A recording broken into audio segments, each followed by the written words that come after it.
أعوذ بالله من الشيطان الرجيم. بسم الله الرحمن الرحيم.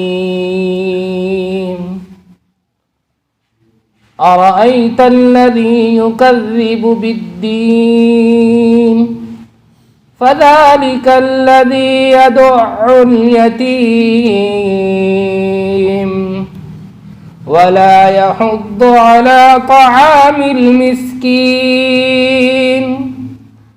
فويل للمصلين الذين هم عن صلاتهم ساهون الذين هم يراءون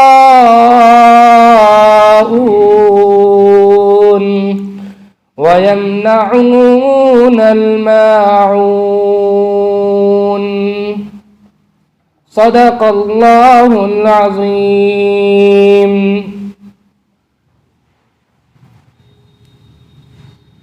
کیا تم نے اسے دیکھا جو جزا و سزا کے دن کو جھٹلاتا ہے؟ وہی تو ہے جو یتیم کو دھکے دیتا ہے اور مسکین کو کھانا دینے کی ترغیب نہیں دیتا ہے. پھر خرابی ہے ایسے مصلیوں کے لیے جو اپنی نمازوں سے غافل رہتے ہیں، جو ریاکاری کرتے ہیں، دکھاوا کرتے ہیں اور دوسروں کو معمولی چیز دینے سے منع کرتے ہیں. جو آپ کے سامنے سورت کی تلاوت کی گئی ہے، یہ 30ویں پارے کی سورت نمبر 107 ہے، جس میں 7 آیتیں اور 1 رکوع ہیں.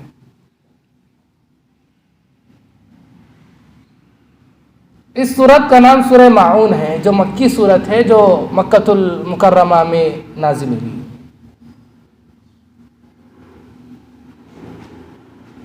ماعون کے معنی آتے ہیں معمولی چیز کے.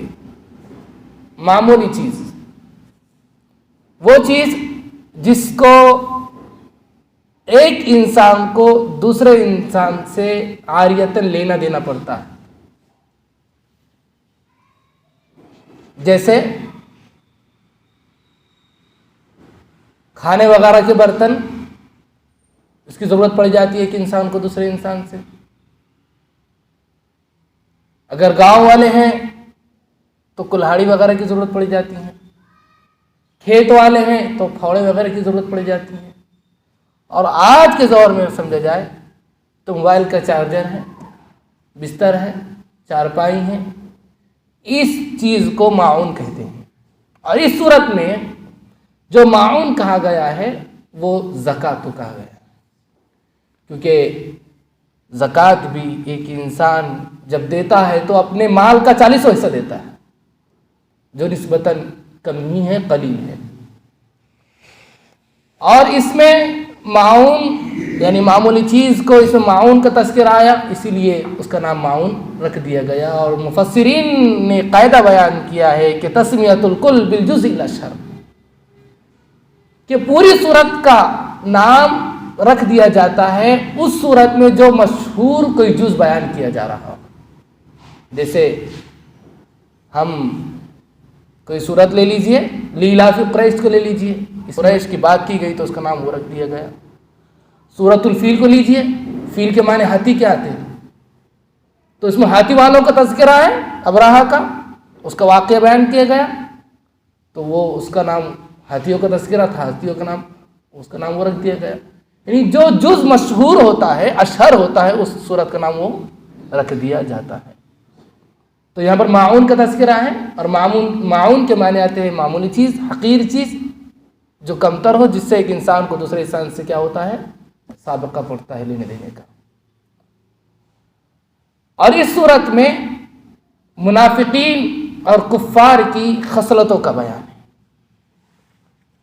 کفار اور منافقین کے افعال قبیحہ و مذمومہ کا بیان ہے کہ ان کی کیا کیا بری خصلتیں ہوتی ہیں وہ اس سیرت میں بیان کی گئی ہے۔ اولاً یہ سمجھ لیجئے کہ منافق کہتے کسے ہیں، منافق کی تعریف کیا ہے،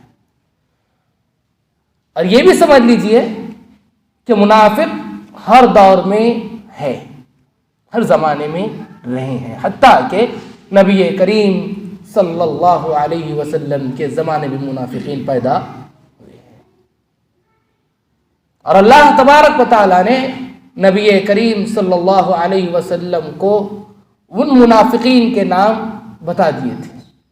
اس لیے نام ملتا ہے کہ جن کو لقب دیا جاتا ہے کہ صاحب سر رسول اللہ صلی اللہ علیہ وسلم کے رازدار صحابی۔ اللہ کے نبی صلی اللہ علیہ وسلم نے وفات سے پہلے ان منافقین کی فہرست ایک صحابی کو دے دیے تھے جن کا نام حذیفہ ابن یمان ہے۔ ان کے پاس دے دیے تھے کہ یہ حضرات منافقین سے ذرا بچتے رہنا، چوکنا رہنا۔ اس لیے حضرت عمر رضی اللہ عنہ فاروق اعظم ہیں، جن کے بارے میں یہ کہا گیا کہ لو کان بعد نبی لکان عمر، کہ اگر میرے بعد کوئی نبی ہوتا، نبی تو نہیں آنے والا ہے لیکن اگر ہوتا تو وہ عمر ہوتے۔ اور جن کے بارے میں یہ کہا گیا کہ جس راستے سے عمر چلتے ہیں شیطان اس راستے سے نہیں آتا، راستہ بدل لیتا ہے، اور جن کے بارے میں یہ کہا گیا کہ ان اللہ جعل الحق علی لسان عمر، کہ عمر وہ شخصیت ہے کہ جن کی زبان پر حق بولتا ہے۔ موافقت عمر قرآن میں ان کے بارے میں ہے کہ کئی علامہ جلال الدین سیوطی نے اپنی کتاب کے اندر موافقت عمر کو تذکرہ کیا، ذکر کیا کہ کتنی آیتیں ایسی ہیں جو عمر رضی اللہ عنہ نے رائے دی اور وہی ویسے نازل ہوئی۔ وہ مقام نہیں ہے ابھی وہ بیان کرنے کا۔ تو حضرت عمر رضی اللہ تعالیٰ عنہ وقت کے خلیفۃ المسلمین امیر المؤمنین ہیں، وہ حضرت حذیفہ کے پاس آتے ہیں اور کہتے ہیں کہ حذیفہ ذرا بتا دو تو صحیح، کئی منافقین میں میرا نام تو نہیں ہے۔ تو منافق ہر زمانے میں ہوئے ہیں اور اس زمانے میں بھی ہے اور ہوتے رہیں گے، لیکن ہم کسی پر حکم قطعی نہیں لگا سکتے کہ فلاں شخص ہی منافق ہے۔ وہ اللہ کے رسول صلی اللہ علیہ وسلم نے بتا دیے تھے، لیکن ہر زمانے میں ہوتے ہیں، لیکن آج ہم کسی کو یہ نہیں کہہ سکتے کہ یہ منافق ہے۔ اور منافق کے معنی آتے دو رخی کرنے والا، دو منہ والا۔ اس لیے جب سورہ بقرہ ہم پڑھتے ہیں اس میں 3 آیتیں مومنین کی صفات کے بارے میں اور پھر بقیہ آیتیں پوری منافقین کے بارے میں، پوری آیتیں تقریباً 13-14 آیتیں جو منافقین کی خصلتوں کو بیان ہے۔ منافقین کیا کہتے تھے کہ جب مسلمانوں کے پاس آتے تو کہتے کہ نحن مصلحون، ہم تو اصلاح کرنے والے ہیں، اور جب ادھر جاتے تو کہتے کہ نحن مستہزئون، ہم تو ٹھٹا کر رہے ہیں۔ دو رخی، ادھر سے بھی یہ چہرہ بھی اپنانا، یہ چہرہ بھی اپنانا۔ اور منافق کہتے ہیں کہ جو اپنے آپ کو بظاہر مسلمان ظاہر کرے، نماز بھی پڑھے، نماز بھی پڑھے۔ اس لیے عہد رسالت صلی اللہ علیہ وسلم میں منافقین کی جماعت چھوڑنے کی ہمت نہیں ہوتی تھی، وہ جماعت سے نماز پڑھا کرتے تھے کہ ہم پہچانے نہ جائیں۔ تو جو بظاہر مسلمان ہو لیکن اعتقاداً اپنے اسلام قرآن مسلمانوں کے واسطے جو سازش کرے اور دشمنی رکھے، اسے کہتے ہیں منافق۔ اچھا، منافق کو پہچانا کیسا جائے؟ اس کی نشانیاں آقا انعامدار محمد صلی اللہ علیہ وسلم نے بتائی کہ آیت المنافق ثلاث، کہ منافق کی 3 علامات ہیں، نشانیاں ہیں۔ پہلی بتائی اذا حدث کذب، جب بات کرے گا تو جھوٹ ہی بولے گا، جب بات کرے تو جھوٹ بولے، جب بات کرے تو جھوٹ بولے۔ اور جھوٹ کے بارے میں سن لیجیے، آج تو ہمارے سوسائٹی میں، مسلمانوں کی سوسائٹی میں جھوٹ کو جھوٹ سمجھا ہی نہیں جا رہا ہے، اور جھوٹ ایسا پیش کیا جا رہا ہے کہ جو سن رہا ہے وہ سچ سمجھ رہا ہے۔ مذاق میں بھی جھوٹ بول رہے ہیں۔ ایک آدمی نہیں آیا، ارے فلاں آ گیا، اس کے ساتھ ارے میں تو مذاق کر رہا تھا۔ سن لیجیے اس کے بارے میں وعید۔ اللہ کے نبی صلی اللہ علیہ وسلم نے فرمائی کہ جو قوم کو ہنسانے کے لیے اور قوم کو اگر 4-5 لوگ مجلس کو بدلنے کے لیے اگر کوئی جھوٹ بولتا ہے، اللہ کے رسول نے فرمایا ویل اللہ ویل اللہ ویل اللہ، 3 مرتبہ کہا کہ ایسے شخص کے بارے میں کہ جو قوم کو ہنسانے کے لیے اور مجلس کا سما بدلنے کے لیے لوگوں کو جھوٹ بولتا ہے، ہنسانے کے لیے جھوٹ بولتا ہے، اس کے بارے میں کہا کہ ایسے شخص کے لیے ہلاکت ہے ہلاکت ہے ہلاکت ہے ہلاکت ہے، 3 مرتبہ بد دعا کی۔ تو سب سے پہلی علامت منافق کی ہے کہ اذا حدث کذب، جب بات کرے گا تو جھوٹ بولے گا، وَإِذَا وَعَدَ أَخْلَفَ، اور جب وعدہ کرے گا وعدہ خلافی کرے گا، وَإِذَا اؤْتُمِنَ خَانَ، اور جب کوئی امانت رکھی جائے گی خیانت کر لے گا۔ اور ایک دوسری حدیث میں ملتا ہے کہ جس کے اندر یہ 3 علامتیں اور 2 علامتیں بتائی گئی کہ جس کسی کے اندر ہوں گے خالص منافق ہے۔ پھر فرمایا یہ 3 علامتیں کہ جب بات کرے جھوٹ بولیں، جب وعدہ کرے وعدہ خلافی کریں، جب امانت رکھی جائے خیانت کریں، اور وَإِذَا خَاصَمَ فَجَرَ، جب جھگڑا ہو جائے تو گالی گلوچ کرے۔ اور پھر فرمایا کہ وَإِذَا عَاهَدَ غَدَرَ، کہ جب کوئی معاہدہ کرے اس کو توڑ دے۔ جس کے اندر یہ چیزیں ہوگی اللہ کے رسول نے فرمایا خالص منافق ہے، خالص منافق ہے۔ اس لیے حدیث پاک میں اللہ کے نبی صلی اللہ علیہ وسلم نے فرمایا، کسی صحابی نے پوچھا کہ اللہ کے رسول کیا مومن ایکون المؤمن جبانا، کیا اللہ کے رسول مومن بزدل ہو سکتا ہے؟ اللہ کے رسول نے فرمایا نعم، ہاں ہو سکتا ہے۔ پھر فرمایا ایکون المؤمن بخیلا، کیا مومن بخیل ہو سکتا ہے، کنجوس ہو سکتا ہے؟ رسول نے فرمایا ہو سکتا ہے۔ ایکون المؤمن کذابا، کیا مومن جھوٹا ہو سکتا ہے؟ اللہ کے رسول نے فرمایا یہ مومن جھوٹا نہیں ہو سکتا۔ لہٰذا اس صورت میں منافقین کی خصلتوں کا اور ان کے برے اعمال کا تذکرہ ہے۔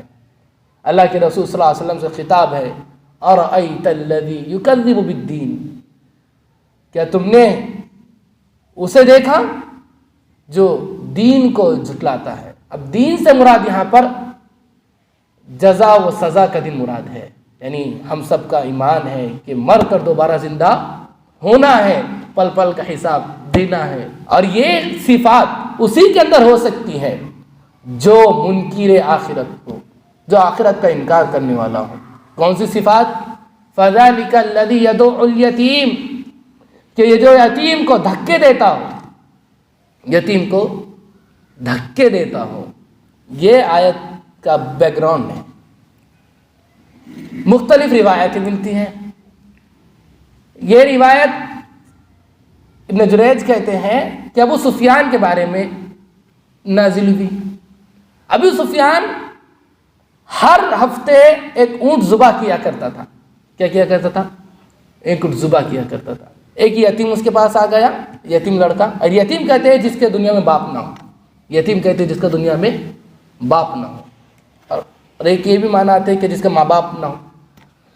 تو وہ یتیم لڑکا ابو سفیان تو یوں تو سخاوت یعنی کہ اونٹ ذبح کرتا تھا، وہ یتیم لڑکا آیا اور اس نے کوئی چیز اس سے مانگی، اس نے اپنا ڈنڈا لیا اور یتیم کو مارا، تو اس پر یہ صورت نازل ہوئی کہ وَلَا يَحُزُّ فَذَلِكَ الَّذِي يَدُعُّ الْيَتِيمَ، وہ تو وہ ہیں جو یتیموں کو دھکے دیتا ہے، مارتا ہے۔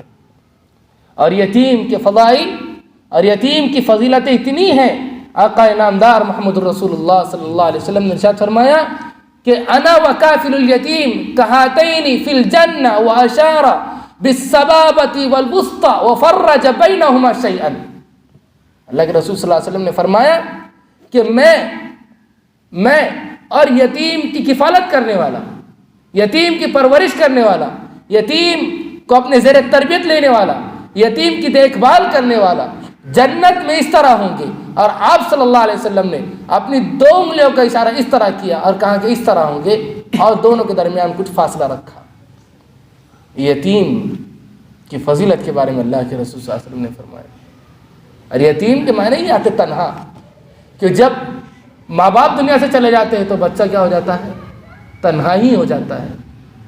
بہت لوگ اس کی پرورش کرتے ہیں، لیکن جو محبت ماں اس لڑکے کو دے سکتی ہے وہ دنیا میں وہ محبت کوئی اس بچے کو نہیں دے سکتا۔ اس لیے کہا کہ یتیم کی پرورش کرنے والا جنت میں میرے ساتھ ہوں گے، اور ایک روایت میں یہ فرمایا کہ الساعی علی الارملتی والمسکین کالمجاہد فی سبیل اللہ، کہ بیوہ عورت کی مدد کرنے والا، بیوہ عورت کے لیے دوڑ دھوپ کرنے والا، وہ ایسا ہے کالمجاہد فی سبیل اللہ، اللہ کے راستے میں جہاد کر رہا ہو، اللہ کے راستے میں لڑ رہا ہو۔ راوی کہتے ہیں کہ احسبہ کالقائم لا یفطر، کہ میں گمان کرتا ہوں کہ آپ نے یہ فرمایا کہ اس شخص کی طرح جو رات میں قیام کرتا ہو، رات میں قیام مطلب نماز پڑھتا ہو، رات بھر نماز پڑھتا ہو، لا یفطر، اور تھکتا نہ، اس شخص کی طرح ہے۔ وکالصائم لا یفطر، اور اس روزہ دار کی طرح ہے جو افطار نہ کرتا ہو۔ تو وہ فضیلت اس کو مل رہی ہے جو اللہ کے راستے میں جہاد کر رہا ہے، وہ فضیلت اس کو مل رہی ہے جو بیواؤں کی، یتیموں کا سہارا بن جاتا ہے، جو راتوں میں نماز پڑھتا ہے، وہ فضیلت اس کو مل رہی ہے جو بیواؤں اور یتیموں کا سہارا بنتا ہے، کفالت کرتا ہے، جو روزہ سے رہتا ہے اور کبھی افطار نہیں کرتا۔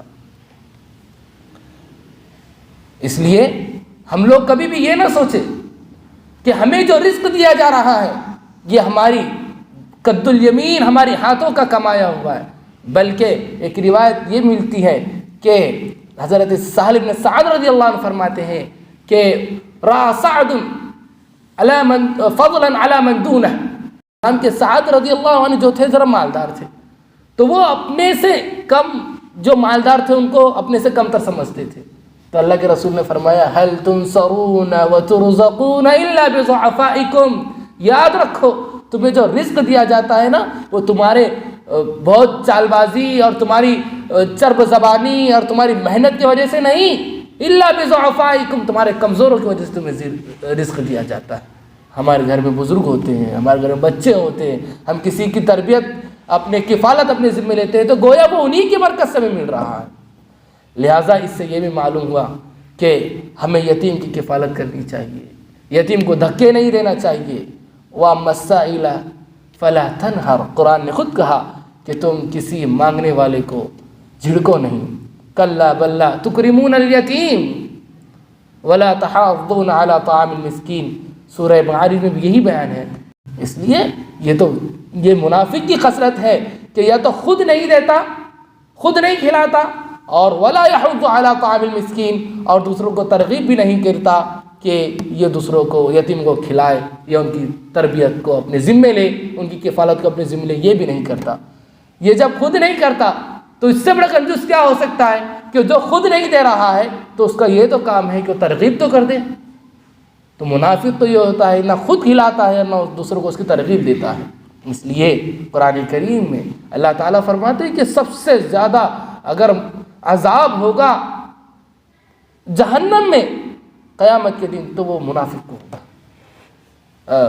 ان المنافقین فی الدرک الاسفل من النار، قرآن کریم فرماتا ہے کہ منافقین جو ہے وہ جہنم میں سب سے نچلے ہوں گے، نچلے طبقے میں ہوں گے، یعنی سب سے زیادہ عذاب جن طبقے والوں کو ہوگا اور جن جماعت والوں کو ہوگا وہ منافق ہوں گے۔ لہٰذا ہم دعا کرتے رہیں کہ اللہ تعالیٰ ہمیں منافقین میں سے نہ بنائے، بلکہ ہمیں خالص سچا پکا مومن بنائے، اور اسی طرح ہمیں خالص ایمان کی حالت میں دنیا سے اٹھائے اور یتیموں کی کفالت کرنے والا بنائے۔